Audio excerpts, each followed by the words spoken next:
Olá, sexto ano, professora Simira, professora de História, gravando a segunda aula, né, do nosso conteúdo. Essa aula será sobre aquele conteúdo que foi na nossa videoaula lá no Google Meet, tá? É o mesmo conteúdo. Por que eu estou gravando novamente? Porque tem alunos que não tiveram, né, a oportunidade de assistir a aula.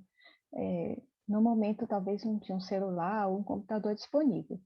E também porque quem quiser rever esse conteúdo está aqui, né, disponível a qualquer momento para você acessar e assistir novamente, tá bom? Então, o assunto da nossa aula de história hoje é sobre fontes históricas. As fontes da história, de onde a história tira material para construir o seu objeto de conhecimento. Então, essas fontes é onde os historiadores se baseiam para tirar informações e reconstruir a história da humanidade, tá? Então, tudo que está lá nos livros de história, está na literatura da história, são estudos feitos pelos historiadores em cima dessas fontes. Essas fontes, pessoal, vamos dar alguns exemplos práticos aqui para facilitar a compreensão de vocês.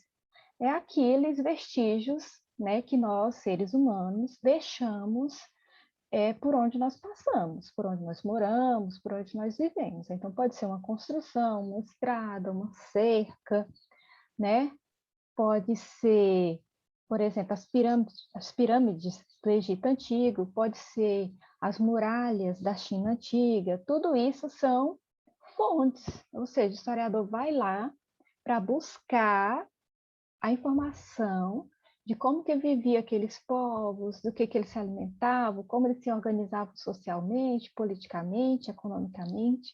Então, tudo isso que o historiador constrói sobre determinados povos é feito em cima das fontes históricas, tá?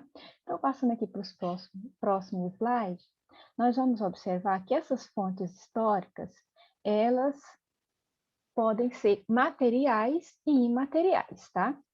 Então, está falando assim, as fontes históricas são os itens materiais e imateriais, ou seja, os vestígios que nós, seres humanos, deixamos por onde nós passamos, que são produzidos por nós, né? As fontes históricas são fundamentais para que o historiador possa realizar o seu trabalho de investigação do passado humano. Como nós vimos, a história, ela reconstrói o passado da humanidade, do ser humano. Então, a história que nós estudamos, ela vai desde o surgimento do ser humano aos dias atuais. Então, essa história, para investigar esse passado, como que ocorreu, de que forma ocorreu, quando ocorreu, ela se baseia nessas fontes históricas, que são os vestígios que nós deixamos, ou seja, as nossas marcas, né, por onde o ser humano passa. Então, os historiadores, eles, né, atualmente, eles admitem qualquer tipo de vestígio, qualquer, digamos assim, sinal que o ser humano deixa por onde ele passou como uma fonte histórica. Por quê? É importante falar isso aqui, porque até o século XIX, sexto ano, fonte histórica era só o que era escrito, ou seja, se não tivesse escrito, não era fonte de onde o historiador poderia tirar informação. Então, a partir do momento que, lá por volta do século XX, né, os historiadores mudaram esse posicionamento de que fonte histórica não era só o que estava escrito, mas qualquer vestígio deixado pelo ser humano, tá? As fontes históricas, elas se enriqueceram mais. Porque imagina assim, lá na pré-história não existia escrita, ninguém escrevia. Então lá não tinha nada de história, o ser humano viveu lá, mas isso não é história porque ninguém escrevia? Ou a história da Idade Antiga ou Antiguidade são mínimas porque os documentos escritos não são tantos? E já a história, por exemplo, da Idade Moderna e da Idade Contemporânea seria mais rica porque tem muita fonte escrita? Então, diante disso, os historiadores passaram a admitir qualquer vestígio que o ser humano deixa sobre a face da Terra como fonte histórica, tá? Então, pode ser aqui, ó, vários exemplos que ele dá. Pode ser uma pintura, pode ser uma escultura, construções, pode ser um palácio, por exemplo, da Idade Média, Ali vai mostrar muito sobre como eles viviam, né? Quais eram os hábitos de higiene que eles tinham, a importância que a segurança, né? Que esses castelos traziam para eles. Então, os castelos é um tipo de construção que é uma fonte histórica que traz muita informação.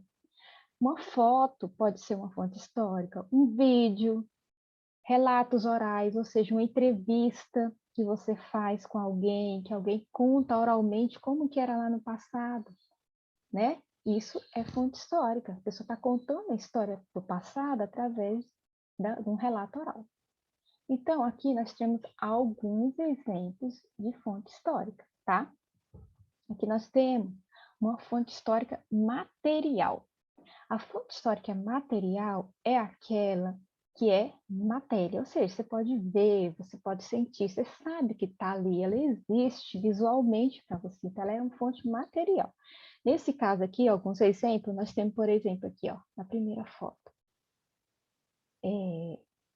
uma fonte histórica escrita.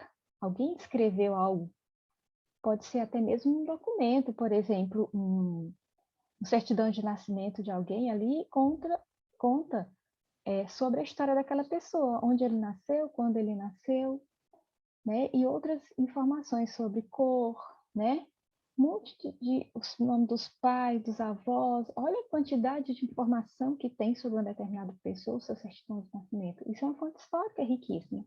Então, pode ser o quê? Outro exemplo de fonte histórica escrita. Uma carta de alforria de um escravo na época da escravidão no Brasil, documento de aquisição de uma terra, né? Tudo isso são fontes históricas escritas. Pode ser a narração também de uma guerra feita por alguém. Isso é fonte histórica. Essa segunda foto aqui, ó, outro tipo de fonte histórica material. Uma pintura rupestre. Lá na época da pré-história, quando os seres humanos, eles representavam nas cavernas, nos paredões, cenas, né, do seu dia a dia. E aí ele está representando uma cena de caça, né? Ele está caçando. Então, esse grupo humano que está caçando, que foi representado aí nesse desenho, é uma fonte histórica riquíssima, porque imagina, aí dá para saber quais eram os tipos de animais que eles caçavam, né? Quais eram as táticas de caça que eles usavam, várias informações são tiradas daí pelo historiador. E essa visão que o historiador tem sobre as fontes históricas é uma visão de cientista, de pesquisador, tá? Olha essa outra fonte histórica aqui, né? Uma foto de uma família. Dá para ver aqui olhando que é uma foto de tempos passados, né? Não é uma foto atual. Pela maneira como as pessoas se vestem, porque a foto é preto e branco. Olha só a roupa dessa mulher, como ela está toda coberta. As mulheres de hoje, elas não se vestem mais assim, né? Elas mostram o cabelo, elas mostram o braço, elas não usam essa saia, né? Com todo esse enchimento. Então, isso mostra muito sobre quem era essa família, onde eles viviam, em que período viviam, né? Se eram, se era uma família rica, se era uma família menos abastada, tudo isso o historiador consegue tirar dessa foto aí, usando esse material como uma fonte histórica material. Então, vamos lá. Aqui temos uma outra fonte histórica, que é o quê? Um vaso de cerâmica. Esse vaso de cerâmica, ele pode contar muito sobre a história desses povos que fizeram ele. Esses desenhos, formato do vaso, tudo isso é informação sobre quem eram esses povos, qual a religião que eles praticavam, né? O tipo de artesanato, até mesmo o grau de desenvolvimento dessa sociedade, é possível o historiador concluir a partir da análise dessa fonte histórica. Essas fontes históricas materiais, tá, pessoal? Elas podem ser divididas, então, em fontes históricas escritas e não escritas. Fácil aqui de observar, né? Escrita é aquilo que está escrito num documento, num papel, pode ser até um bilhetinho que alguém deixou para alguém, né? Mas que na hora de contar a história daquela família ou daquele grupo, aquele bilhete significa alguma coisa. Está escrito, então é uma fonte histórica escrita. Então, e tem as fontes históricas não escritas, que são fontes que não está escrita, mas que mostram, elas falam por si muita coisa. Por exemplo, as pirâmides do Egito, né? As pirâmides do Egito falam muito sobre sobre os povos do Egito antigo, fala sobre a religião que eles praticavam, como eles enxergavam a vida após a morte, tá? Então, dá para tirar muita informação daí.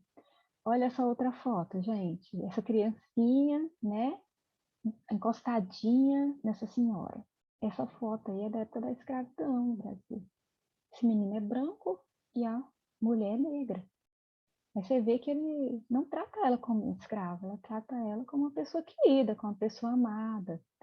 Então, aqui é uma informação que o historiador pode tirar dessa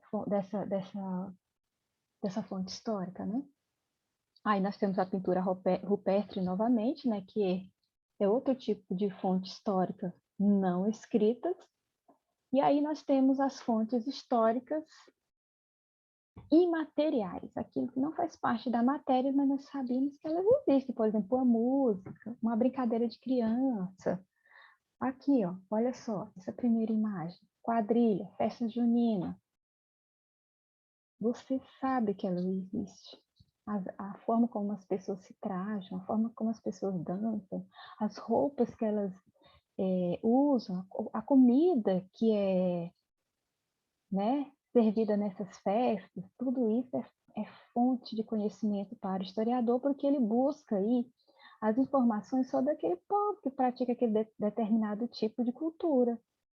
Né? De onde que vieram, de onde que veio essa cultura, esse hábito de praticar as festas juninas no mês de julho? Tudo isso o historiador pode tirar daí. Olha só, aqui é a segunda. Tem um pão de queijo, tem receitinha de bolo, tem brigadeiro. Gente, se essa receita estiver escrita no papel, pode ser uma fonte histórica escrita. Aí ela é material, né?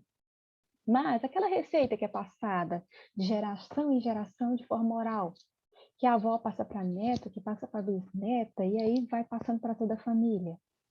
Isso é uma fonte histórica, mostra muito sobre a história. Por exemplo, quem é de Minas Gerais, né, a maioria das famílias que são de Minas, eles têm esse hábito de fazer pão de queijo em casa. E eles muitas vezes não está escrito em lugar nenhum, não. Eles vão passando, vão aprendendo. A mãe aprende com a filha, que aprende, passa para a neta, e aí vai. Todos na família sabem fazer pão de queijo. Então, aquele hábito de fazer pão de queijo é uma fonte imaterial, porque conta sobre a história dessa família, a origem dela, onde que ela veio, né? Olha, essa receita de bolo, do brigadeiro, é a mesma coisa, é uma fonte histórica imaterial.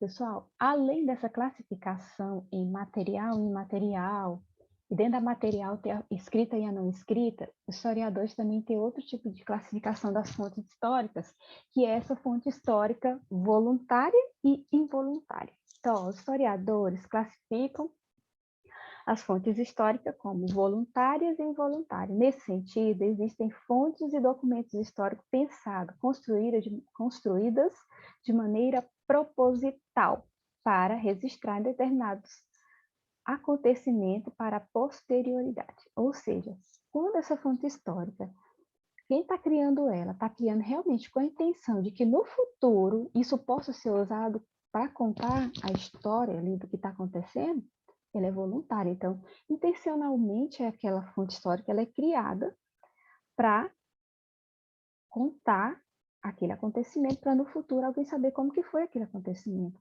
Por exemplo, uma guerra. Alguém narra aquele conflito, tá? Então, se alguém está narrando aquele conflito, ele tem a intenção de que posteriormente alguém leia aquele escrito dele e saiba como que foi o conflito, como que foi aquela guerra, por que começou, onde aconteceu, por que aconteceu, como que terminou, houve um vencedor. Então, ele está escrevendo porque posteriormente tem a intenção que alguém no futuro veja. Por isso que a fonte histórica é voluntária. Voluntariamente, ele criou aquela fonte. E fonte histórica involuntária é quando não quer criar fonte histórica. Naturalmente, no nosso dia a dia, com nossa vivência, nós construímos fontes históricas de forma não intencional. é o que fala aqui no texto, enquanto outras fontes não foram necessariamente pensadas como registro para os homens do futuro. Né? Por exemplo, uma receita de bolo, que a avó passa lá para a netinha. Ela não está... A intenção dela é ensinar a neta a fazer aquela receita, preparar aquele pãozinho de queijo, aquele bolo, porque a família gosta, porque ela quer que a neta dela saiba fazer aquela receita. Mas ela não tem intenção, né, de registrar aquilo para que no futuro alguém estude a família dela e saiba que eles são de origem, por exemplo, de Minas Gerais, porque, né, fazem pão de queijo, tem o costume lá na família de usar essa receita. Entenderam? Então, involuntariamente a pessoa faz a fonte histórica sem intenção. Nosso próximo assunto aqui, né, é sobre a contagem dos séculos. Nós vimos lá na nossa aula, foi bem interessante, é que a contagem dos séculos, pessoal, tem que partir do princípio de que os séculos são 100 anos, tá? E para a contagem desses séculos, nós temos que observar que o calendário que nós usamos é o calendário cristão, que leva em consideração que o ano 1 é o nascimento de Jesus Cristo. Então, a partir daí, vai o ano 1, ano 2, ano 3, até chegar o ano que nós estamos agora, que é o ano 2021. Então, esses anos, eles são agrupados de 100 em 100 até chegar o ano 2021. Então, do ano 1, conforme está aqui na tabela, do ano 1 ao ano 100, eu tenho o primeiro século. Do ano 101 ao 200, eu tenho o segundo século. E assim vai por diante, ó. A tabela continua aqui desse outro lado, tá? Então, o século é um período de 100 anos e os anos são agrupados a partir, né, do nascimento de Jesus Cristo, são agrupados de 100 em 100. E essa representação dos séculos é importantíssimo que seja feita em algarismo romano, tá? Então, quando eu falo que o ano 1 a 100 pertencem ao século 1, eu tenho que escrever esse século 1 em algarismo romano. A mesma coisa aqui, vamos supor aqui outro exemplo, o ano 1401 ao ano 500 pertence ao século 15. Eu tenho que colocar esse século 15, esse 15 em algarismo romano. Primeiro, o século é um período de 100 anos, e segundo, a representação desse século, a numeração dele, é feita em algarismo romano, tá? Então, pessoal, vamos aqui calcular quando, por exemplo, eu não tenho essa tabela, né? E eu quero saber a que século pertence um determinado ano. Aqui, por exemplo, eu tenho o ano de 1492. Como que eu vou saber a que século pertence, se eu não tenho aquela tabelinha para mim ir lá e ver?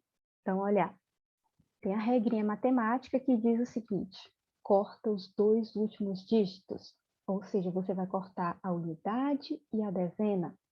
O que sobrar, você soma mais um. Muito fácil, né? Então, aqui 1492, eu cortei o 2, cortei o 9, porque eu tenho que cortar os dois últimos, não é isso? Sobrou o quê? 14. Eu pego esse 14 e somo o quê? Mais 1. Então, 14 mais 1, 15. Então, 1492 pertence ao século XV. Muito fácil, né? Só não posso esquecer de deixar esse 15 aqui, escrito em algarismo indo-arábico. Eu tenho que passar para quê? Algarismo romano, igual está aqui, ó, tá? Então, continuando, o ano 2003, eu vou lá, corto 3, corto 0, sobrou o quê? 20. Pego esse 20, somo mais 1. Então, 20 mais 1, 21. Então, 2003 pertence ao século 21. É só eu ir lá e escrever em algarismo romano. 1932. Eu faço a mesma coisa. Pego, corto os dois últimos dígitos, tá? Sobrou o quê? 19. Esse 19, eu somo mais 1. Então, 19 mais 1, 20. Então, 1932 pertence ao século 20. O ano 107. Como eu sei que século pertence esse ano 107? Se eu voltar aqui na tabela, analisar aqui, ó, 107, que está entre 101 e 200, então pertence ao século 2. Mas e se eu não tiver a tabela? Como que eu faço? Essa regrinha facinha que a gente está fazendo aqui, ó. Só vai lá, corta os dois últimos, sobrou 1, não é isso? 107, cortei o 7, cortei o 0, sobrou 1.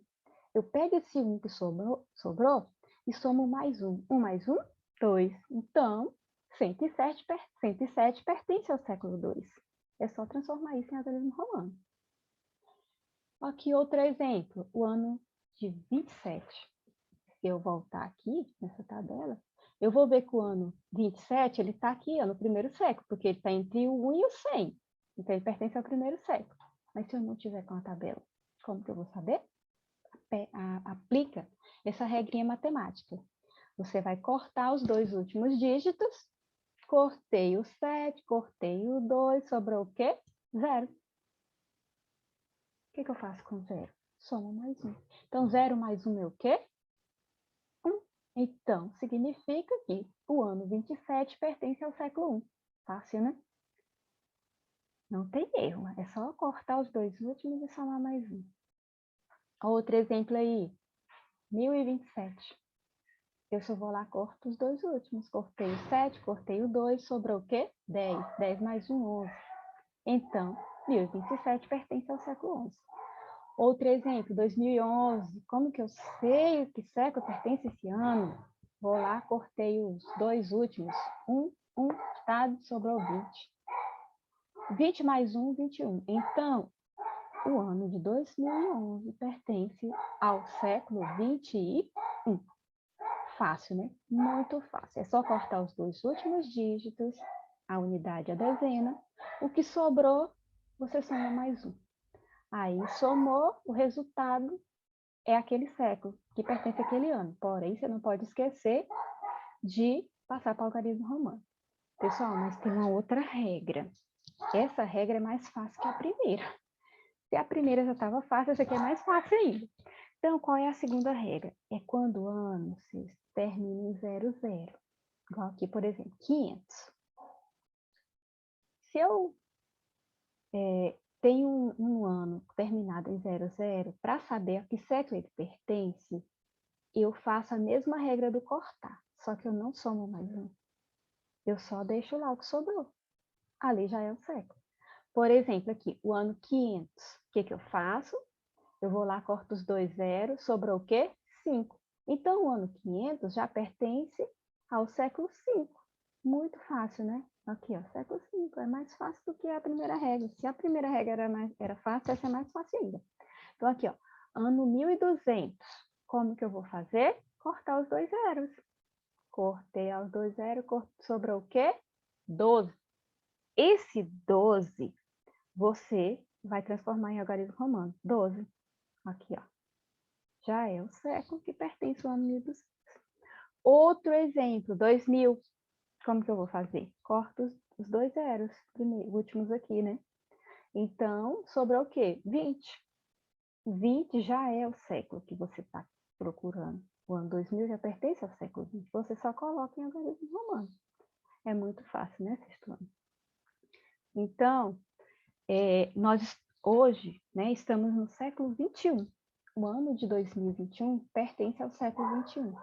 E para fazer isso, você só faz o seguinte, pega o ano de 2021, corta os dois últimos dígitos, como é um ano terminado, um ano que não termina em 00, você tem que somar mais 1, né? Porque não é essa regra, então você vai lá, cortou 1, cortou 2, sobrou 20.